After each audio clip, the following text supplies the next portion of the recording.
Olá, sombrios, tudo bem? Antes de começar o vídeo, já peço a você que deixe seu like, se inscreva e compartilhe o vídeo.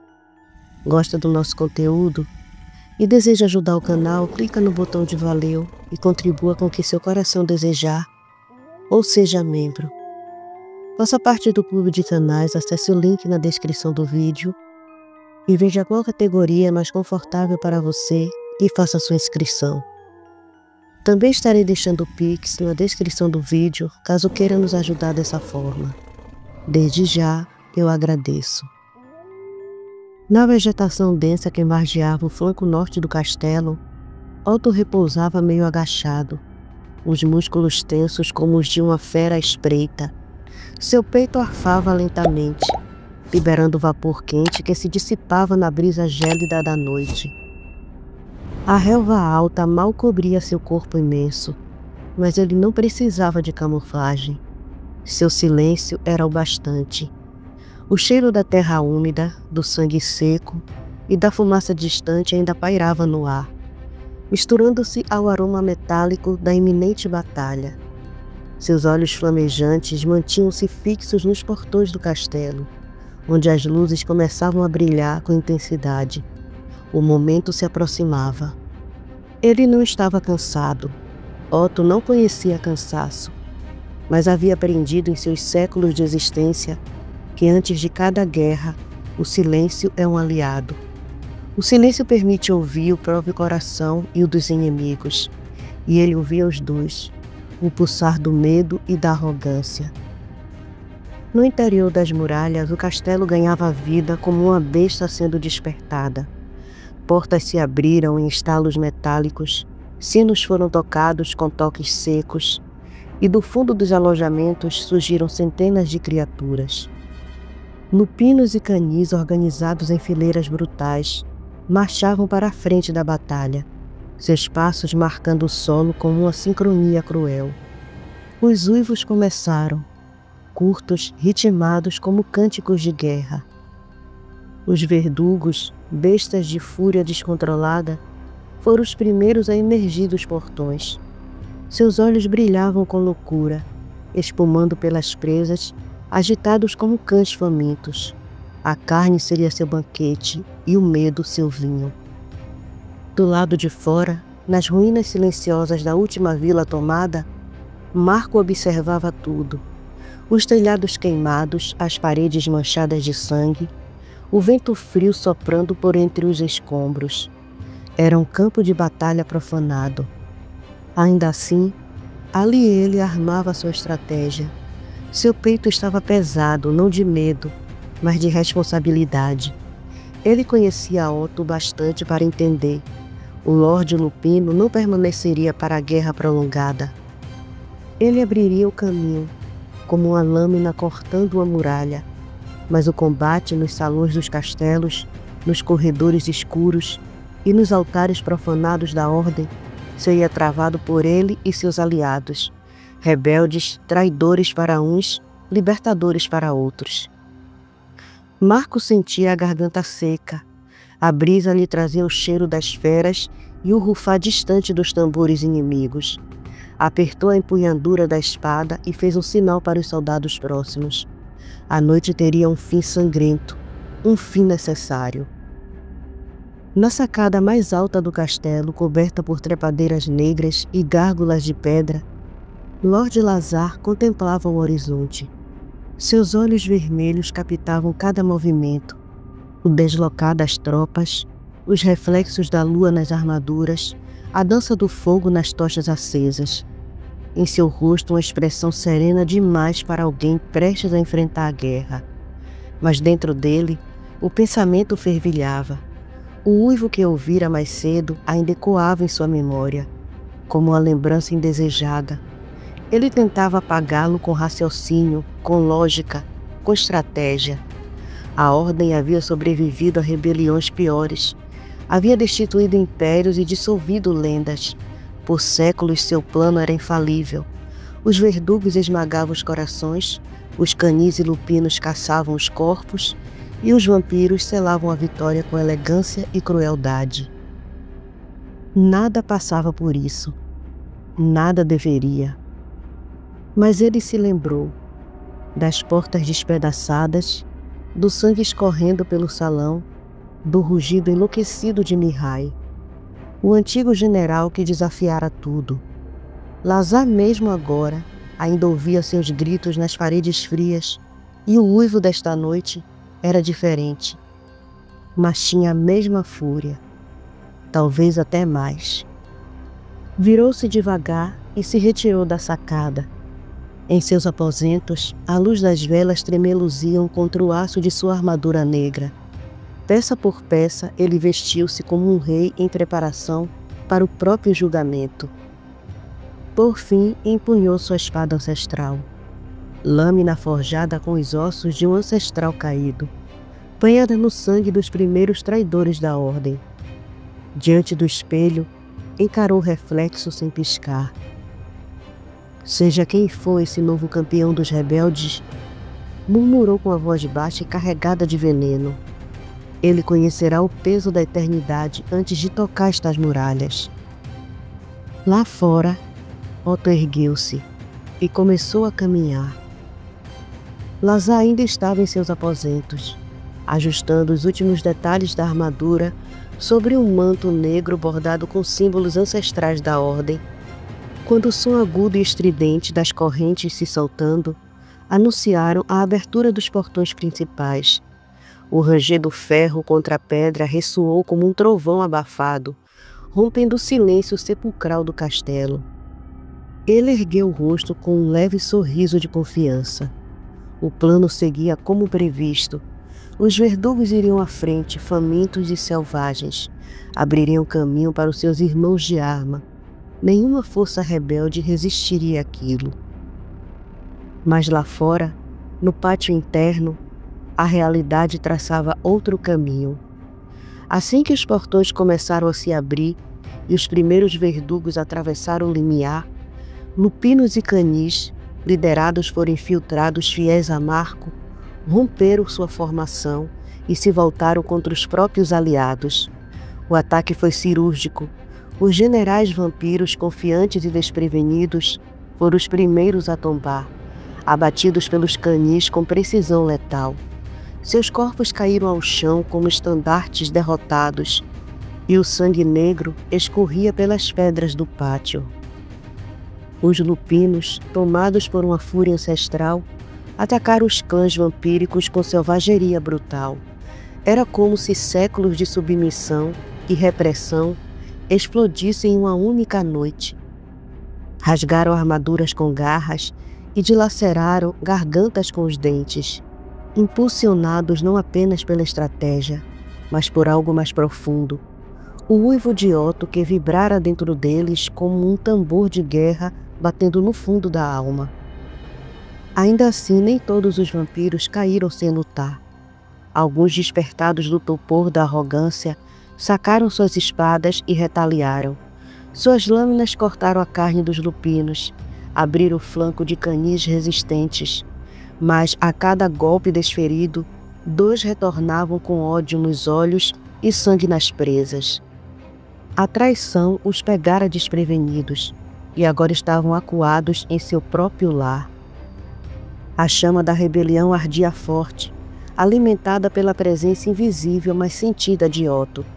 Seus uivos intensos e viscerais faziam as paredes estremecerem e o chão pulsar com energia viva.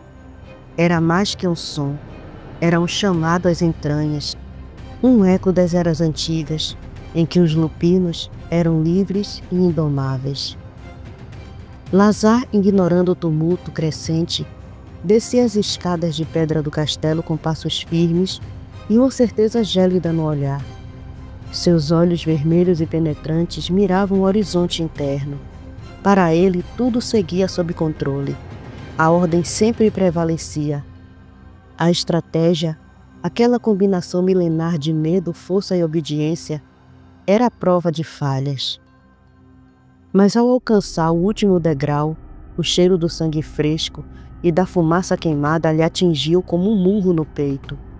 O som de carne sendo rasgada e gritos desesperados dos seus não vinham das muralhas exteriores, vinha do pátio interno. Ele parou, confuso por um instante. As vozes não eram de inimigos, eram de seus próprios soldados. E então um uivo, não qualquer uivo, mas um grito feroz, bestial, profundo como um rugido de uma montanha partindo-se ao meio, tão próximo que os vitrais da galeria vibraram como se fossem feitos de papel. A estrutura antiga pareceu estremecer e, por um instante, até o ar ficou mais denso. Lazar congelou no degrau.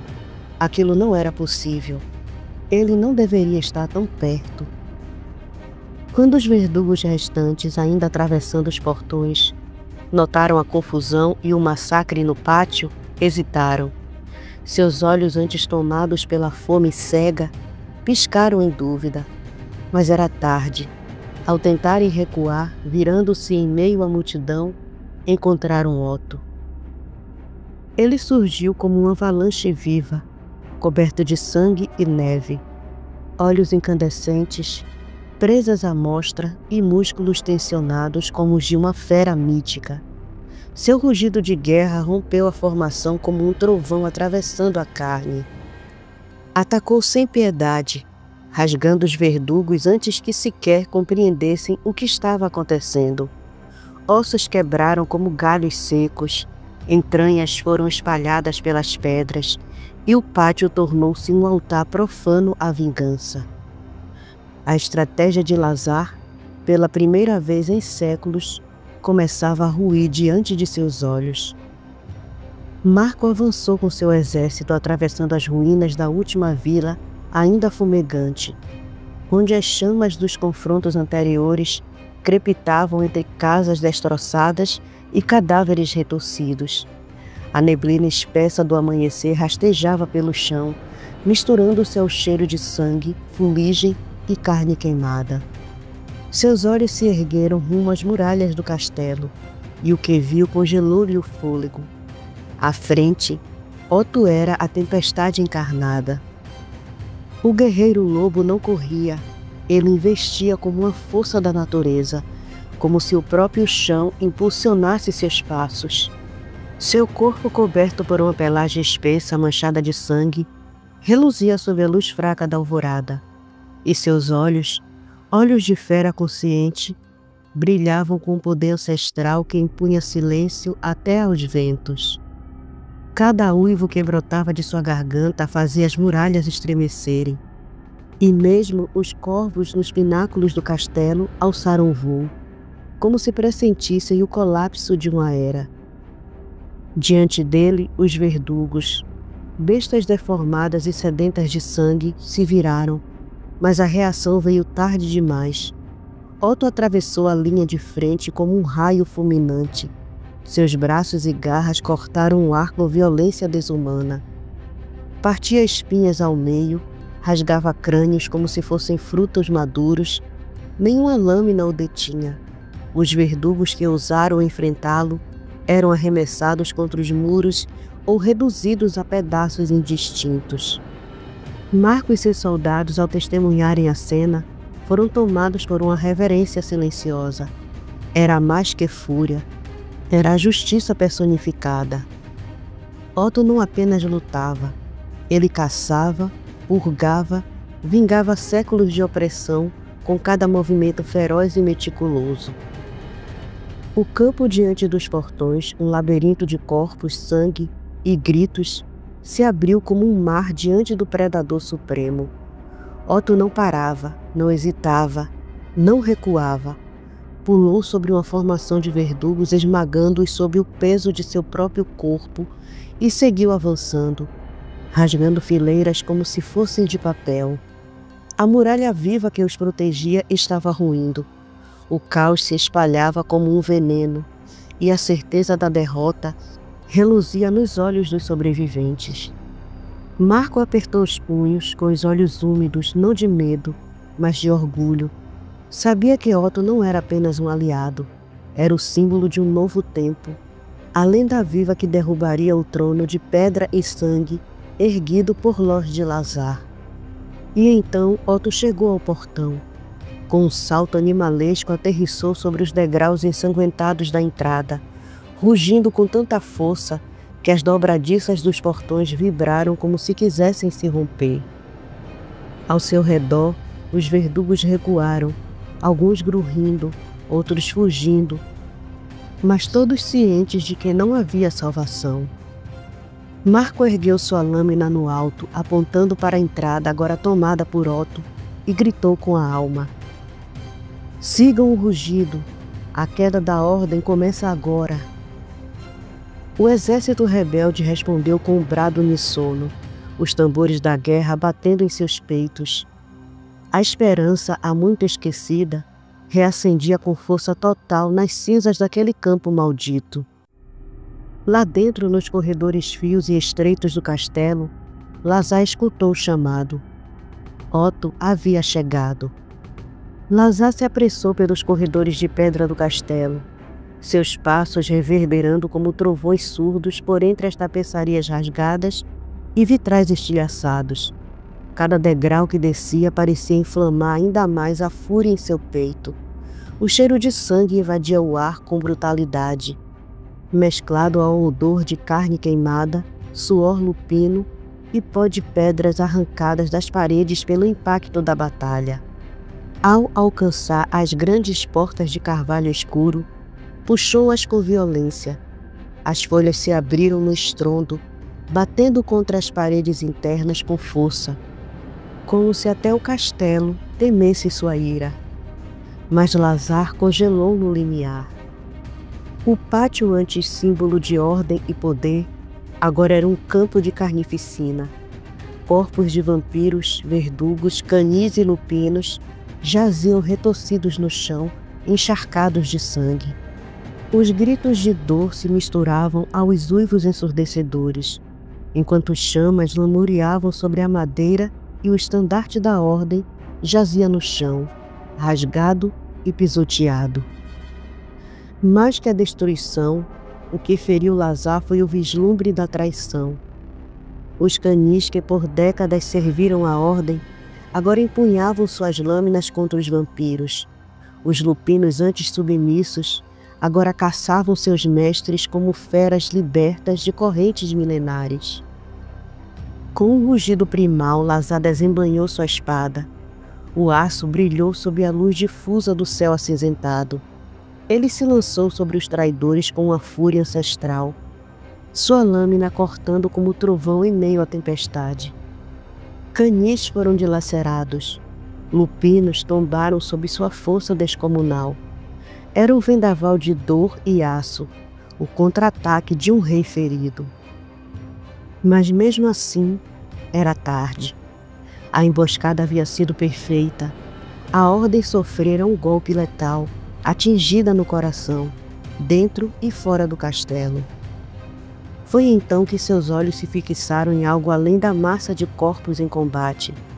No centro do caos, como um titã entre mortais, estava Marco, o maldito capitão de Mihai, o rebelde e estrategista, liderando seus homens com uma precisão impiedosa. Lazar rosnou e avançou, fatiando tudo à sua frente, decidido a esmagar Marco com as próprias mãos. Porém, antes que pudesse alcançar o traidor, uma sombra colossal interceptou seu caminho. Então ele o viu. Otto. O mundo ao redor pareceu silenciar. Por um breve instante, nem o aço cantava, nem as feras rugiam. O tempo desacelerou. A figura diante dele era imensa. Otto não era um lupino. Era o monstro que crescia nas lendas. O eco da dor de Mihai, a encarnação do ódio forjado nas entranhas da rebelião. Sua pele bestial estava coberta por cicatrizes e sangue inimigo. O peito arfava com um poder contido, e os olhos ardiam como brasas vivas, fixos em Lazar com uma promessa de vingança. Lazar cambaleou um único passo para trás. Um tremor involuntário, pequeno, rápido, mas real. Ele sentiu, pela primeira vez em séculos, sentiu medo. Não era um guerreiro qualquer que lhe bloqueava a passagem. Era o julgamento. Otto rosnou, o som profundo que parecia brotar das pedras do chão, e com um gesto lento carregado de significado, apontou suas garras para o peito de Lazar. A mensagem era clara. Você é meu. As duas criaturas se encaravam como se o silêncio que os envolvia medissem não apenas força, mas também destino. Otto dava passos firmes, pesados, como se cada investida fosse acompanhada pelo peso de gerações oprimidas. Suas garras longas e enegrecidas afundavam nos corpos inertes que cobriam o pátio. Vampiros, canis, lupinos, todos indistintos sob seus pés. Os olhos âmbar do monstro faiscavam em chamas gélidas, fixos nos de Lazar, que mesmo com o coração endurecido pelo tempo, se via recuando passo a passo, como se o próprio instinto gritasse por fuga. O rosnado de Otto era grave, profundo, vibrava nas pedras do castelo reverberando como um presságio. Seus dentes afiados como navalha estavam à mostra, no esgar animalesco, onde selvageria e fúria conviviam com um estranho tipo de justiça. Ao redor, o mundo parecia desabar. Espadas tilintavam como sinos funerários. Gritos cortavam o ar como flechas flamejantes. Alguns desesperados, outros sedentos por vingança. Os rosnados bestiais dos lupinos se misturavam aos uivos de dor dos canis tombados. O som de ossos partindo, de carne sendo rasgada, e o odor metálico de sangue preenchia o ar espesso. Mas nada disso alcançava Lazar com clareza. Para ele, tudo aquilo tornava-se um borrão, um pano de fundo difuso e abafado, como o eco distante de uma guerra que já estava perdida. Seu mundo, construído com disciplina, medo e controle, estava se desfazendo diante de seus olhos. E na figura de Otto ele viu não apenas um adversário, mas o símbolo dessa ruína. Por um segundo sentiu-se pequeno, uma sombra do que fora. A chama da soberba que sempre o alimentou vacilava diante daquele ser que agora o encarava como um predador encara sua presa. E então finalmente ele compreendeu. A queda da ordem não era mais uma possibilidade. Era o presente. Era agora. Era real. E Otto era o arauto do fim.